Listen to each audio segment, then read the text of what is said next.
गुजरात के सुप्रसिद्ध यात्रा धाम अंबाजी मंदिर सभा कक्ष में शक्ति कॉरिडोर की जानकारी प्रशासक ने बताई पूरी रूपरेखा।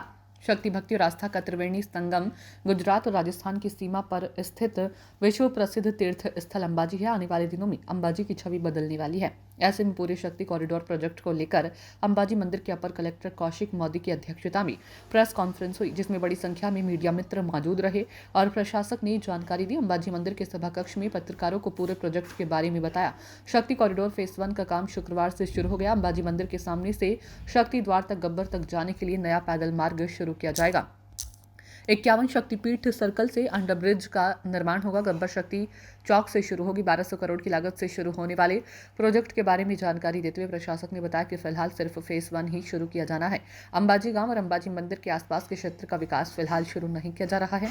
चरण 1 का काम पूरा होने के बाद अंबाजी गांव का विकास शुरू किया जाएगा। अंबाजी बस स्टैंड को भी वैकल्पिक रूप से पुराने कॉलेज में स्थानांतरित किया जाएगा। अंबाजी मंदिर के कौशिक मोदी ने भी मीडिया को पोशी पूनम और अन्य कार्यक्रमों की जानकारी दी। अंबाजी गुजरात से सागर झाला के साथ राकेश शर्मा की रिपोर्ट। જે ગુજરાત સરકાર અને ગુજરાત પવિત્ર યાત્રાધામ વિકાસ બોર્ડના આયોજન મુજબ કે અંબાજી ખાતે શક્તિ કોરિડોરનું આયોજન, માસ્ટર પ્લાનિંગનું આયોજન લગભગ 1200 કરોડના ખર્ચે સૈદ્ધાંતિક મંજૂરી પણ મળેલી છે। ગુજરાત પવિત્ર યાત્રાધામ એની નોડલ એજન્સી તરીકે કામ કરે છે અને એનું સર્વે વગેરેની કામગીરી પણ બધી પૂર્ણ થઈ ગયેલી છે એજન્સી દ્વારા।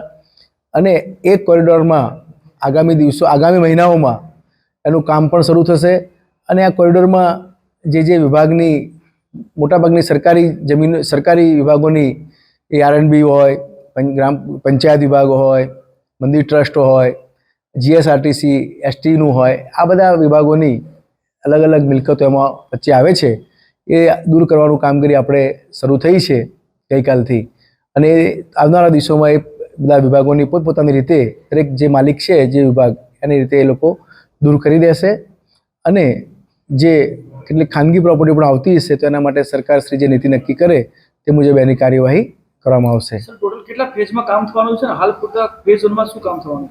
અત્યાર પૂરતું અંબાજી જે બસ સ્ટેન્ડ છે એ બસ સ્ટેન્ડ જે આપણું 51 શક્તિપીઠ સર્કલ છે ત્યાંથી જૂના નાકા સુધી આપણે અંડરગ્રાઉન્ડ રસ્તો અને શક્તિદ્વારની સામેથી ગબ્બર સુધીનો જે રસ્તો બનવાનો છે, વોકવે, એ કોરિડોર આખો એ કામગીરી શરૂ થશે અને હાલ પૂરતું એ કામગીરી આગામી મહિનાઓમાં, આગામી વર્ષોમાં પ્રથમ થશે।